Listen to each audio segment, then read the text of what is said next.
ফাতেমা রাদিয়াল্লাহু তাআলা আনহার কোনো কিছুর প্রয়োজন হলে একটি দোয়া পড়তেন, সাথে সাথে গায়েবী ভাবে আল্লাহর সাহায্য আসতো। এটা আমরা অনেকেই জানি না। নবীজি সাল্লাল্লাহু আলাইহি সাল্লাম নিজে এই দোয়াটি হযরত ফাতেমা রাদিয়াল্লাহু তাআলা আনহাকে শিক্ষা দিয়েছিলেন।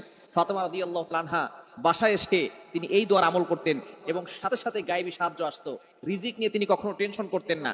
তার ঘরে খাবার ছিল না, যখনই খাবার থাকতো না তখনই এই দোয়া পড়তেন আর আল্লাহর পক্ষ থেকে গায়েবী সাহায্য আসতো। একবার নবীজি সাল্লাল্লাহু আলাইহি ওয়াসাল্লামের কাছে 6টি ছাগল হাদিয়া আসলো। হযরতে আলী রাদিয়াল্লাহু তাআলা আনহুর বাসায় কোনো খাবার নাই। হযরতে আলী রাদিয়াল্লাহু তাআলা আনহু, ফাতেমা রাদিয়াল্লাহু তাআলা আনহা না খেয়ে আছেন, হাসান হোসেন রাদিয়াল্লাহু তাআলা আনহুমা ছোট ছোট নবীজির নাতিরা না খেয়ে আছেন, ঘরে কোনো খাবার নাই।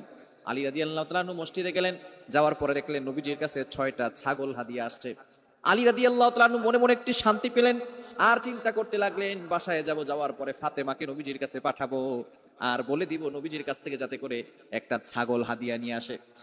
আলী রাদিয়াল্লাহু তাআলা আনহু বাসায় আসার পরে ফাতেমা রাদিয়াল্লাহু তাআলা আনহাকে বললেন, আজকে দেখলাম নবীজির কাছে 6টা ছাগল হাদিয়া এসেছে, তুমি যদি নবীজির কাছে যাও সেখান থেকে যদি একটা ছাগল নিয়ে আসো তাহলে আজকে আমাদের জন্য রান্না করে খাবারটা খুব ভালো হবে।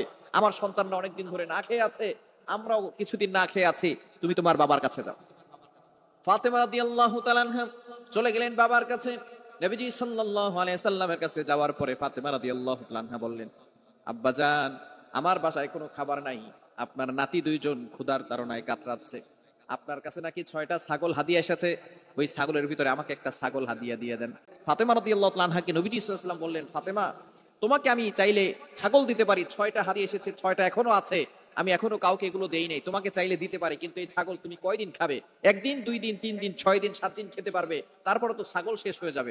তোমাকে আমি একটা দোয়া শিখিয়ে দেই, এই দোয়ার আমল যদি তুমি করতে পারো, আল্লাহ পাক রব্বুল আলামিন ইয়াকিনের সাথে আমল করলে গায়েবী ভাবে তোমার কাছে সাহায্য আসবে, গায়েবী ভাবে আল্লাহ পাক রব্বুল আলামিন রিজিকের ব্যবস্থা করে দিবে। ফাতেমা রাদিয়াল্লাহু তাআলা আনহা খুব বিচক্ষণ মহিলা ছিলেন, তিনি ছিলেন জান্নাতি, তিনি হবেন জান্নাতি নারীদের সর্দার, সুতরাং তিনি কিন্তু বিচক্ষণ কম না। ফাতেমা রাদিয়াল্লাহু তাআলা আনহা বলেন, আব্বাজান, তাহলে আমার ছাগলের দরকার নাই, যদিও আমার সন্তানরা পেটের ক্ষুধায় আছে, যদিও আমার ঘরে খাবার নাই কিছুদিন ধরে, আমার ছাগলের দরকার নাই, আমাকে দোয়া শিখিয়ে দেন, ওই দোয়ার আমল করে আল্লাহর পক্ষ থেকে আমি গায়েবী সাহায্য নিতে চাই। যেই কথা সেই কাজ, নবীজি সাল্লাল্লাহু আলাইহি সাল্লাম দোয়া শিখিয়ে দিলেন।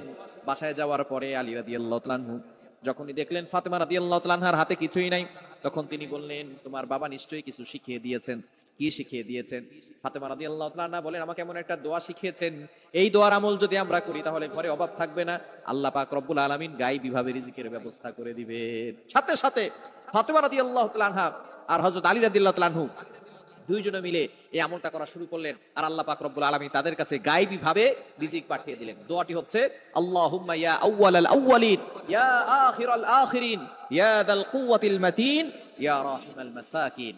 এই দোয়াটা কিন্তু আমরা অনেকেই জানি।